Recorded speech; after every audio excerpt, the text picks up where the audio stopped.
Welcome, everybody. This is the Impact Panel. Thank you for being here. We're shifting to something slightly different from what you've heard in other discussions at the summit. We're going to discuss the tsunami wave of a theme that's hitting the shore right now in the financial world. It's called impact investing. An impact company is one that has something more in mind than simply financial return for investors.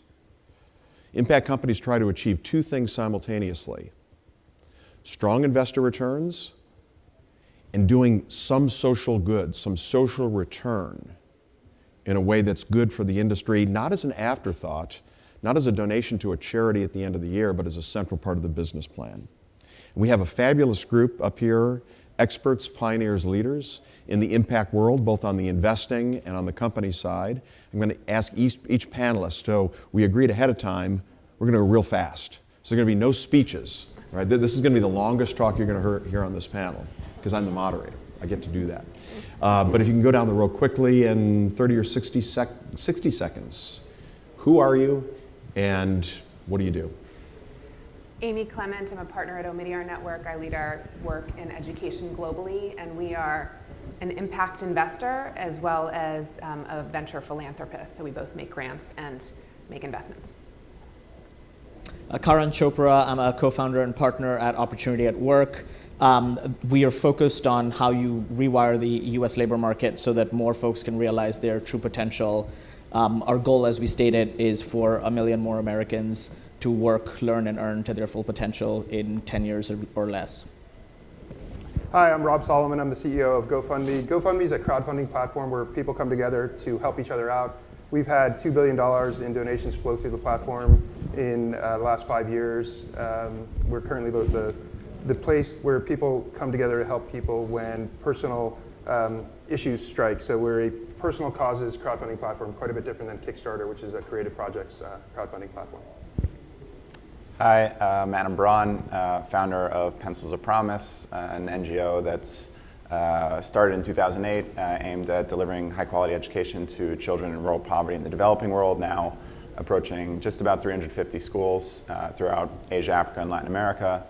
Recently transitioned over the leadership to an extraordinary new CEO, and this year I'm in the process of launching a company called MissionU, which is aiming to be a college alternative for the 21st century. Amy, one would think that there's perfect overlap between the impact economy, companies doing good and making money, and education, because after all, by definition, an education company is in some form or fashion improving education. Is that the right way to think about it? By definition, any company in education is an impact company or not? I would like to say so. I'm going to say that may not be the case. So just by way of background, so previously at Omidyar Network, I ran a lot of our work in financial inclusion and investing in financial services for the underserved.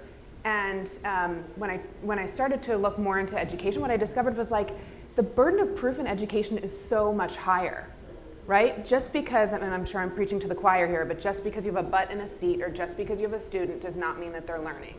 And so the burden of proof for efficacy is significant. And I think not all organizations are really looking at, am I creating positive change for my students or my customers? Let's stay on that, actually. So there's a discussion in the impact world.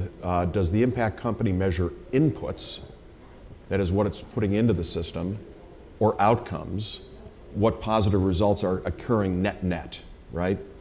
And so, Rob, can you talk about how you think about that? So you've got this wonderful platform, $2 billion coming across. Are you measuring inputs or outcomes? So we'll eventually do both. Right now it's all about inputs. So in the education realm, we've had $100 million in donation volume flow through the platform without trying. So GoFundMe wasn't set up to be an education impact company. It was set up to be a crowdfunding platform for personal causes. A very personal cause we're finding is funding classrooms, funding teachers, funding technology in classrooms, funding books. When you go to college and get a scholarship, everything's great, but then you show up and you have to pay $1,200 for books. You may not continue at college because of that. So we're trying to be a bit of a Band-Aid that longer term becomes part of a huge solution where the output is going to be very important. And we're really a storytelling platform. So a big part of the platform is tell your story, funds come in, and we'll follow that up and we'll follow on to what kind of impact that funding had. So if 100 people help send you to a study abroad program, we want them to be updated constantly with what's going on and how well you're doing and what that has meant to you. So it'll be both for sure over time. Adam, at MissionU, inputs or outcomes? Well, I mean, my previous experience was in the nonprofit sector, right? And one of the things that frustrated me most, because I started my career aimed towards working on Wall Street, hedge funds and fund of funds in my teens, and then Bain is where I worked out of school. And so one of the things that frustrated me most is that oftentimes there's not a lot of that for-profit accountability in the nonprofit sector. Somebody makes a contribution, they feel like, oh my gosh, I helped the world, or oftentimes we built X many schools, therefore I've created positive social outcomes. But where we really shifted was about 4 or 5 years ago, where we started looking at student results, and we realized that building a physical infrastructure was the starting point, but it was really the teachers that were driving success and the support system around the students. And so at this stage, I would say in my personal career, all I care about is the outcomes. The inputs are nice for kind of driving attention and driving perhaps adoption, but if your outcomes don't demonstrate success, then fundamentally I think you're failing at whatever your mission actually is assessed at driving towards. So Karan, what are the top outcomes an education company should realistically target? Yeah.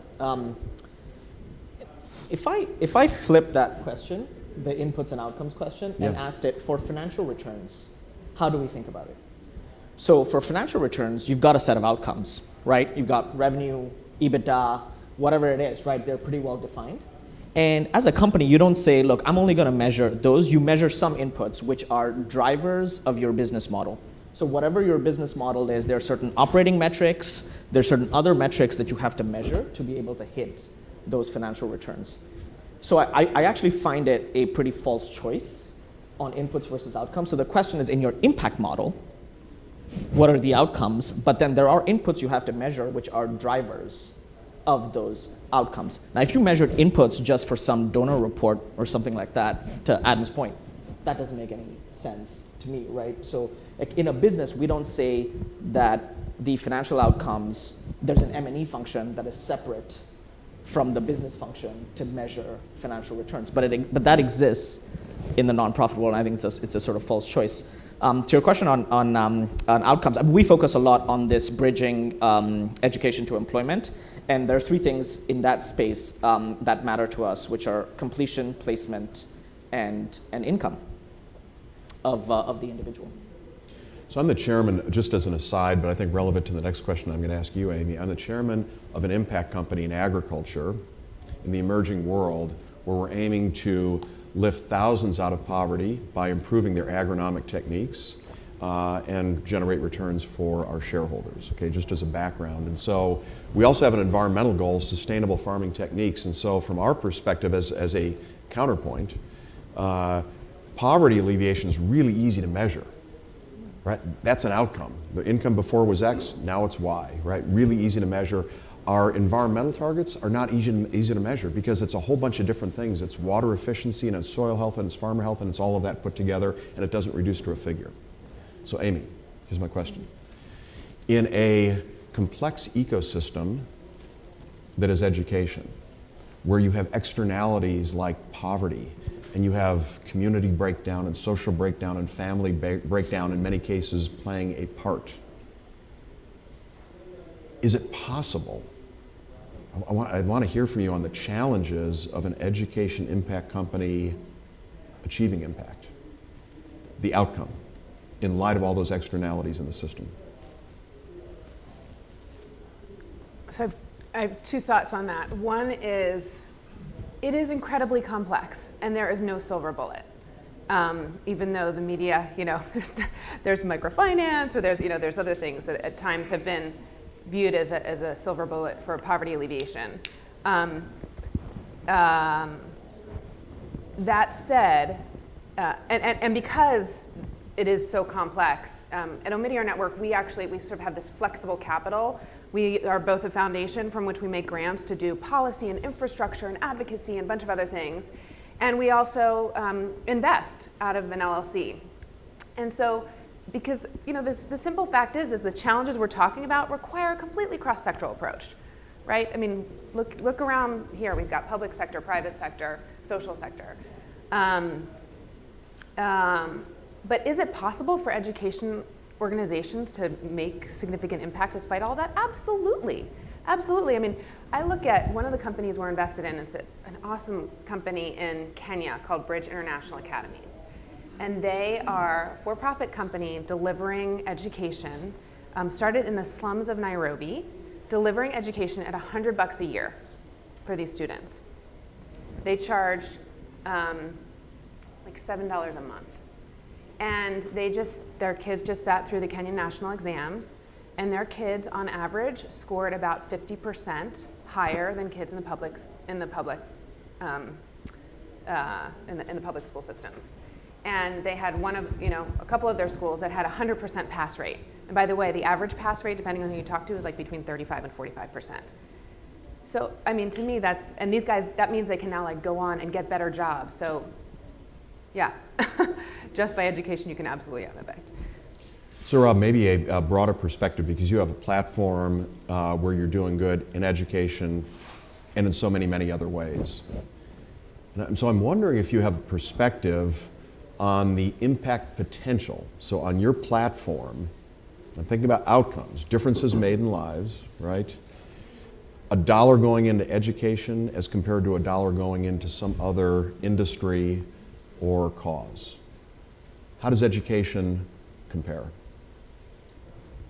So I mentioned this earlier, accidentally education became a meaningful category on the platform. Of the $2 billion, $100 million has flowed into education. So it's a pretty small percentage of the causes that we see on the platform. I see that changing pretty dramatically as use case extensibility is put out there in the world. I think a lot of people will use it from a grassroots bottoms-up perspective. So from a micro perspective, it's individual students and individual classrooms where we're going to have the impact. And I have to believe that there's an ancient Hebrew scripture that goes something to the effect of save one person and you've saved the world. We're going to do that one cause at a time, and it will have an impact. You can see it in the outcomes that occur. So if you do keep somebody in college by giving them $1,200 for their books, you change their life pretty dramatically. Of the 18, 20 million kids who are in college, 6 million of them don't finish. And I think it's very hard. I think it's very rare that you can find a company that can provide outsized returns while sticking close to its mission and not having to be concessionary at all. I think it's very hard. I think the stars and moons have aligned in an interesting way for this company, but I think it's exception versus rule for now. However, I think this can be a model for many other companies that can go down this path, but I think it's very, very, very hard. Karan, what's your point of view? And I'll say this as context, my previous venture, which I built for 5 years, had impact investors, financial investors, and philanthropic investors in the same cap table, both debt and equity. And there is a tension. There's no doubt that there is a tension there. The question I would say is to think through that, what is the impact model of the business and what's the revenue and profit model? And if you put those two side by side, are they in conflict or are they not, right? The more tightly aligned those are, so the more tightly aligned your revenue and profit model is to how you deliver impact, the less you're going to face this issue on. The more divergent that is, you will have to make tough choices, and it will come down to what's the expectation of the folks you took capital from, what's your governance structure that exists to be able to make those choices, and what's the aspiration of the entrepreneur, what are they trying to do? So Amy, you're kind of in the catbird seat, right? You're an investor, you're running a fund, you see a lot, right? So you get to compare and contrast. And so I'm interested in your view on whether you think there's inherent conflict between financial and social return to the extent that financial returns in most cases need to be concessionary in the impact world. So I actually hate that question.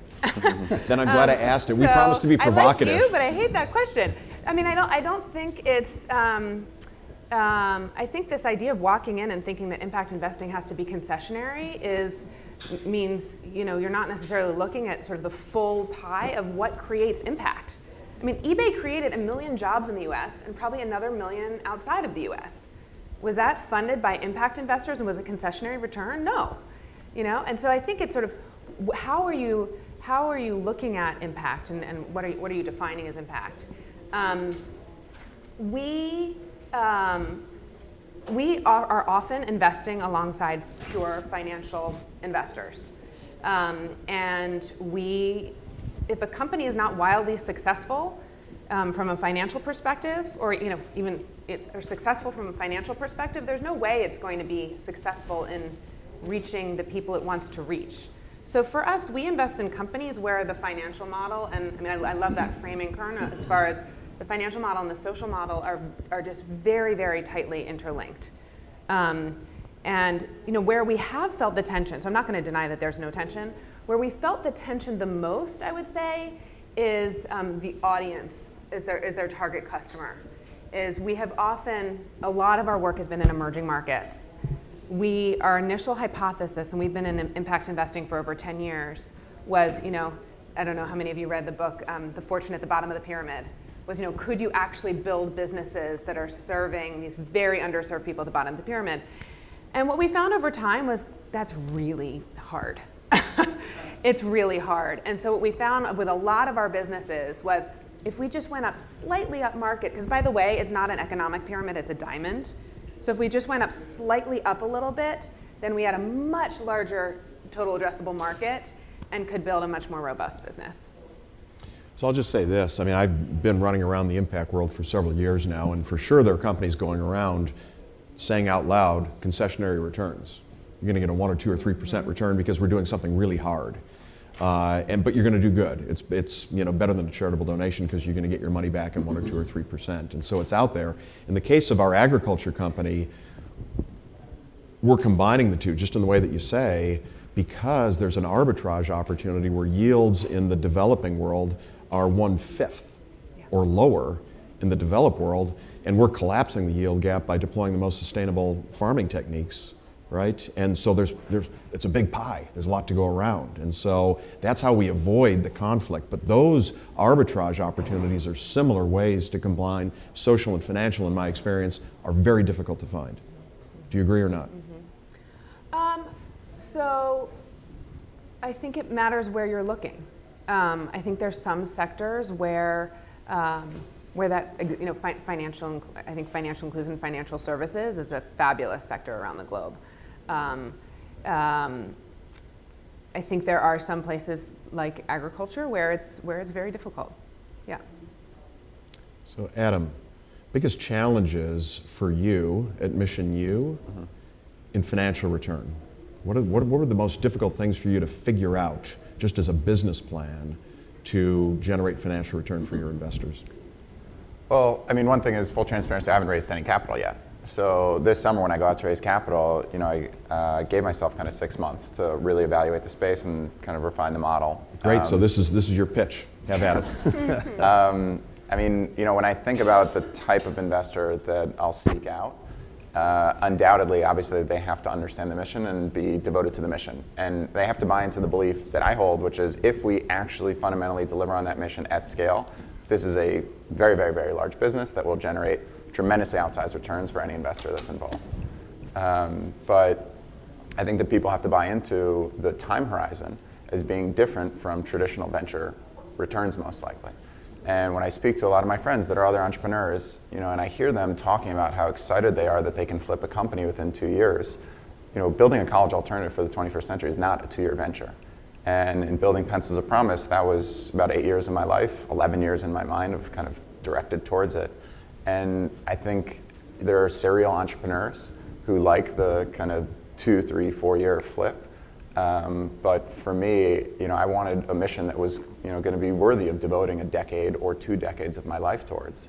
And, as I've walked the halls and listened to different panelists, over the last 2 days, this space seems so incredibly important and also fundamentally broken and needs people that are going to devote longer time horizons. And so, if there are investors that understand that, then they are probably a better fit than those who don't, and that will be a part of the conversations when I go out to raise capital. Can I add to that? Please. So my last venture was an agriculture venture in West Africa, and this issue of time horizons, because we talk about this tension between financial and impact, but we very rarely talk about this tension on time horizon, short versus long, on the capital that you raise. And to me, that tension was as real as sort of any other tension that existed, because in an agriculture business, we were fully irrigated, so I had 2 seasons a year. So if I messed up one season, my next iteration, if you think about like in the technology world, you put a minimum viable product out there, you test it, and you have a next iteration. My next iteration is 6 months later.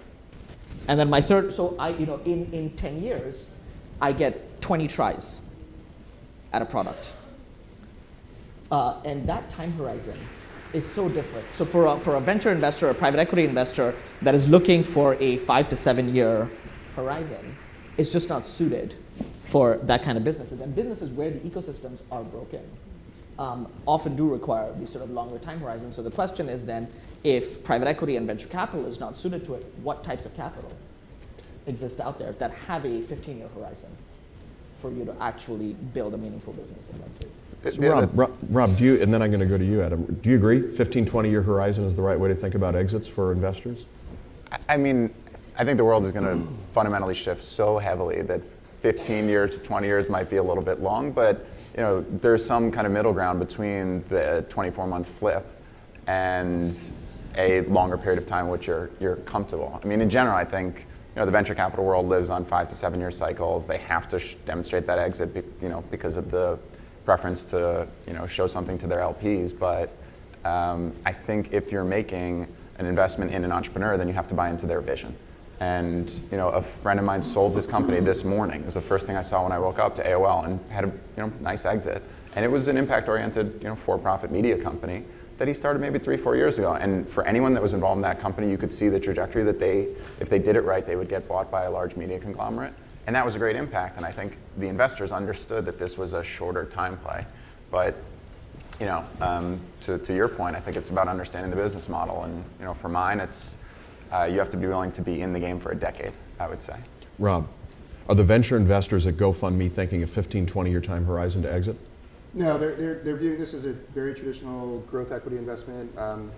They'll give us time, but not 15, 20 years. I think the reality is there will have to be concessions made across the board in impact investing. Once in a while, I think we'll find some rare investments that can be made into technology companies that are operating at meaningful scale, that will have a huge impact and will also offer an outsized return. I think those will be the exceptions. I think for general impact investing, it ain't going to perform like what people are used to if they're looking for a big return. They're going to have to balance that out a little bit. There's going to be different degrees, though. There's going to be things that have outsized returns, things that have great returns, things that have good returns, and things that have terrible returns. Just like most investing, I think there is this notion, though, that you have to make some kind of concession if you want to really do well while doing really good things.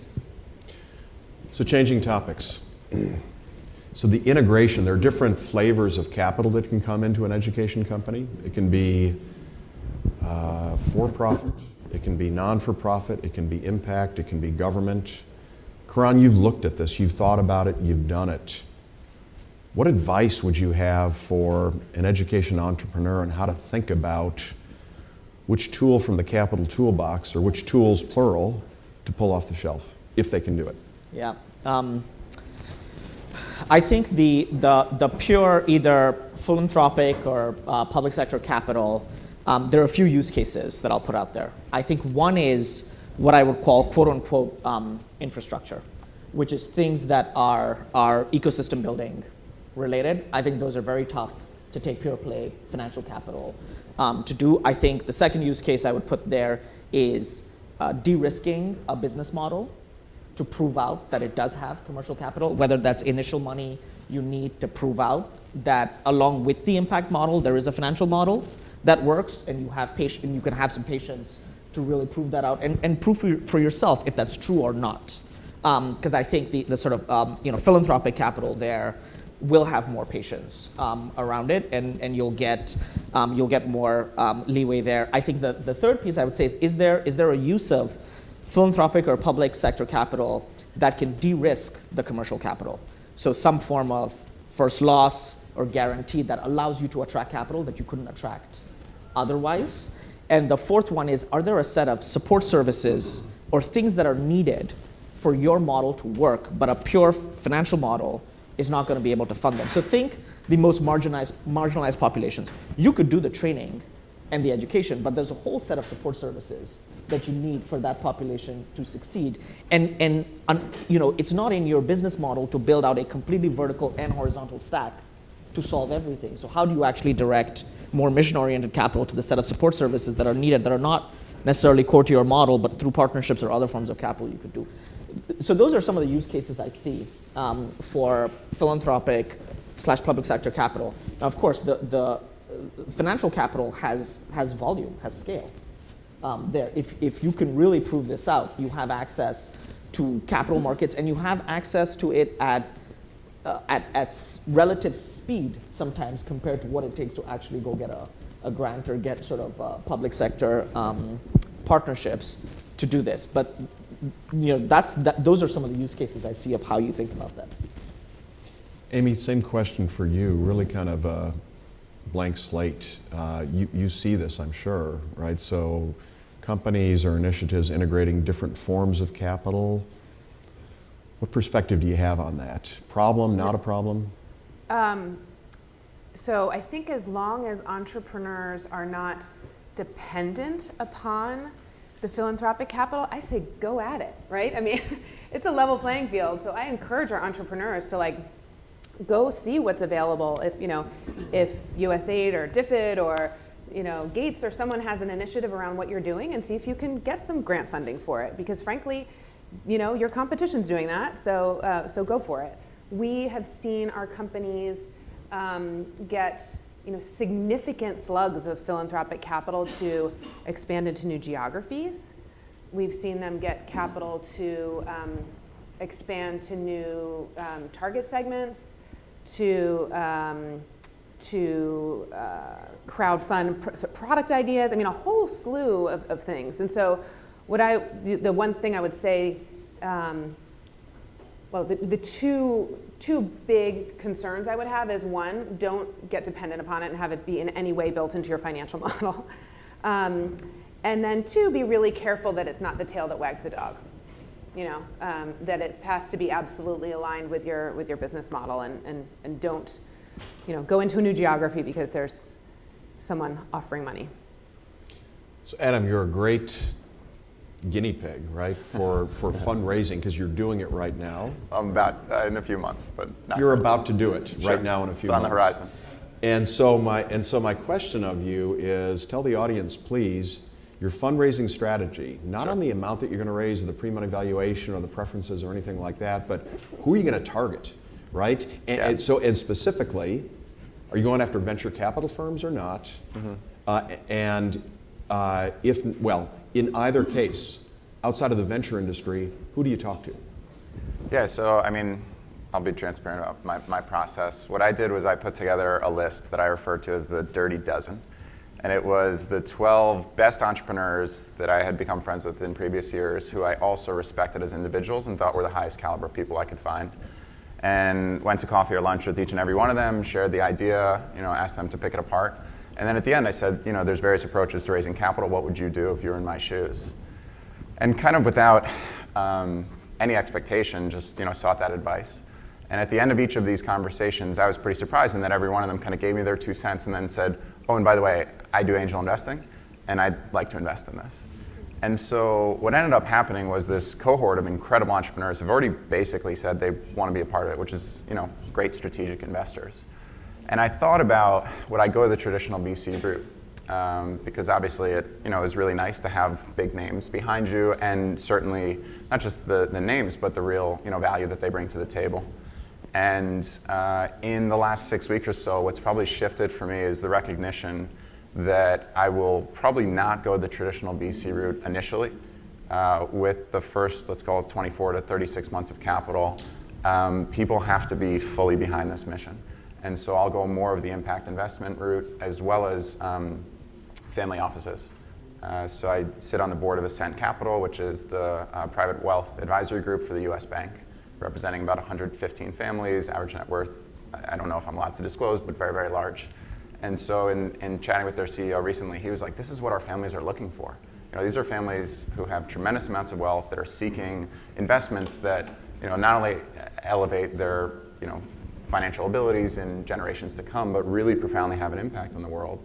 And they give a lot of philanthropy, but they're oftentimes jaded by that philanthropy. And so, especially as the generational wealth transfer happens over to millennials, the largest generational wealth transfer ever, what you hear significantly, I don't know how many of you go to private wealth advisory events, but when you're there, all you hear is that impact investing is the #1 topic of conversation for the emerging generation.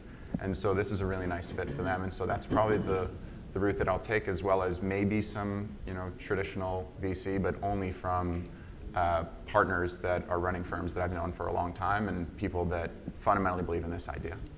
So Rob, you successfully raised venture capital, right? Your company did.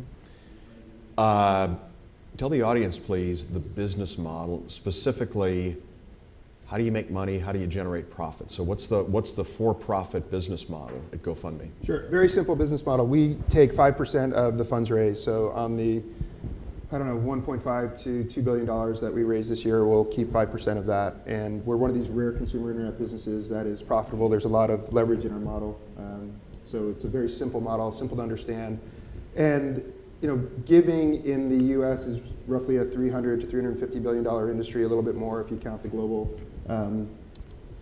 size. So they looked at the TAM, the total addressable market, thought it was quite big, and they looked at this model and thought it was a very interesting model. And in this case, it was easy to raise money because product market fit had been achieved, and it was a profitable business, and it was achieving scale. I would stay pretty far away from venture capitalists if you can, because they limit your flexibility in a lot of ways. When you prove the model and you can trust your investors, I think Adam's absolutely right. You have to know these folks, because they're not that patient, and a lot of these impact companies are going to need 5, 10, 15 years, and VCs don't like to stay in things all that long, unless they're the Ubers of the world, and those are hard to find. So I see the efficiency of your model, which is it's hard for an individual to identify an individual to make a donation to make a difference in their lives. And so you collecting a 5% toll along the way is great, because otherwise it would take them 50% or something. Do you ever get pushback on you're creating a for-profit company by being the toll collector in a donation cycle? Yeah, absolutely. GoFundMe's campaigns oftentimes occur when life hits pretty hard. So a house burns down, or a family loses a father. There's a lot of pushback, because how dare you collect 5% when you're enabling people to give money to help people out. The one thing that makes a lot of sense if you really think about it, most nonprofits have an overhead of 20, 30, 40, 50%. It's a little bit crazy, right? The best of the best operate at 10, 12% or so. So it's a very rational model, and we'll constantly get pushback, and we're going to provide tools that show how much more efficacy we can provide versus other platforms. So we have a development team of 60 people. We have a customer service team of 70 people. It takes a lot of support to do this properly, and I contend that in order to do this at massive scale, you have to run it like a Silicon Valley tech company, where you invest in machine learning and the best tools to tell your story and the best ways to collect money. So absolutely, we'll get pushback, and we'll provide more and more value to prove that we're worth the 5%. Great. So in a minute, we're going to go to what I'm going to call a lightning round. So we're just going to go fast up and down with just a series of questions really quickly. Last question, general question, Karan. In your opinion, if an education company is not integrating impact as part of their business model, you think they're at strategic risk in some form or fashion? Absolutely. I absolutely believe that. At the end of the day, in education, impact is your license to operate. And in many ways, to Amy's point earlier, the expectations are higher. in an education company. I mean, if you were a company making furniture, for example, in many ways, the expectations are a lot lower on what you need to manage in terms of strategic risk. But if you are an education company, whether it's in the US, whether it's international, your license to operate is dependent on impact. I mean, we could take some of what happened in the microfinance world in India, for better or for worse, in what happened there, where you're serving small farmers and you're charging them a fee, and you could argue who was at fault, or if anyone is at fault there. There's a license to operate that the bar for which is much higher when you are in these kinds of sectors, and education is one of them. So even if you didn't care about impact and you are an education company, to manage your risk, you have to have impact. Okay, lightning round, up and down the row. Each of you do something different. So we have an impact investor, we've got operating companies, we've got things in between. And so my question for you is, if you had a magic wand where you could change one thing to make your impact outcomes better, easier, what would that be? Amy. I've been thinking about this in regards to the education space, and what I wanted to talk about was early childhood education. I mean, the data is so clear. Of 85% of brain development happens in the first 5 years, and the amount of money that the government spends on early childhood education versus the rest of it. So for me, when I look at creating change in education, a big piece of that would be let's invest earlier in our children, and let's find ways to develop robust markets and innovation around that. When I look at, given so much of the capital comes from government today, the little amount there is, by definition, I think there's going to be less innovation because it's government funded. Karan? The one thing, and we spent a lot of time on this at Opportunity at Work, is how do you change the labor market so that it values skills, not pedigree measures, particularly on the employer side. Because if you do that, I believe you create whole new business models and incentives for individuals to go acquire skills and realize the return on their investment, whether it's in education, on the job training, however they got that learning. Because so much of the learning that happens today doesn't receive return on the investment because of our broken labor market. How many of you have donated to a GoFundMe campaign? How many of you have created a GoFundMe campaign? None. So the biggest impact that we can have is, I think everyone should have a cause. So if you think about the Eagle Scouts, they all have a project, and in order to become an Eagle Scout, they have to do something really great. I don't see why every kid in high school, every kid in grade school should not have a cause that helps make the world a better place. So if you think about all of us, we all know a school, a teacher, an at-risk environment where if we were to create a cause and tap into our social networks and generate some donation volume, we could make a huge difference in the world. So we've had 30 million donations, only 2 million causes. I don't see why we shouldn't be able to have tens of millions of causes and hundreds of millions of donations. I think that changes everything. Well, first of all, I appreciate that you strategically played Eye of the Tiger for the start of the lightning round. Mine is pretty straightforward and simple. It's a bit contrarian, but one of my biggest held beliefs right now is that the vast majority of freshmen that are entering into college this year are making a bad investment. And if parents would actually observe the core data, especially parents that are not able to send their children to elite institutions, and make decisions around that, then that would be the one thing that I would change with the magic wand. So back on the music, when I first walked in the room, the song that was on was Pink Floyd's Another Brick in the Wall, which I thought was just great. So Adam, I'm going to stay with you. We're going to come back this way. Project 10 years into the future. Okay. In the education sector, what should the impact investing world target as the accomplishments 10 years hence? And how will this movement, in fact, it's not really a sector, it's not really an industry, it's not an asset class, it's an activity, it's a way of looking at the world. What will have it accomplished over that 10-year period of time? I mean, I would go back to the starting place of this conversation, which was about inputs versus outcomes, and I would make it heavily outcome weighted. So if you're looking at early childhood development, I would look at cognitive development. Words that a child hears before the age of 5 is a huge predictor of that. If I was looking at K-12, I would look at literacy, numeracy, progression, all the kind of core elements. And if I was looking at higher ed, I would hold it accountable to the true ROI. I mean, what is the value proposition that you're offering to a student? What is the cost that is inherent as a part of that? And then, the 3 metrics that you mentioned around, was it completion? Placement and income. Yeah, those 2. Rob? I would say, I'm not an expert on education. I'm trying to become an expert on crowdfunding. I think my hope is in 10 years that quality education increases dramatically. That's a huge problem that we have. And I think the world of college students is saddled with so much debt, it's absurd. So getting rid of that or not getting rid of it, I don't know that happens, but changing that dynamic would change the world pretty dramatically in a positive way. Karan? I would say 2 things. One is how we value different forms of learning and how that gets accepted in the labor market for everyone to realize their true potential, really optimizing human capital. The second thing I would say is how financing becomes more based on your potential and, to Adam's point, outcome-based rather than your past history. So rather than based on a FICO score or what schools you went to or what you have done in your past, more based on what could you do in your future.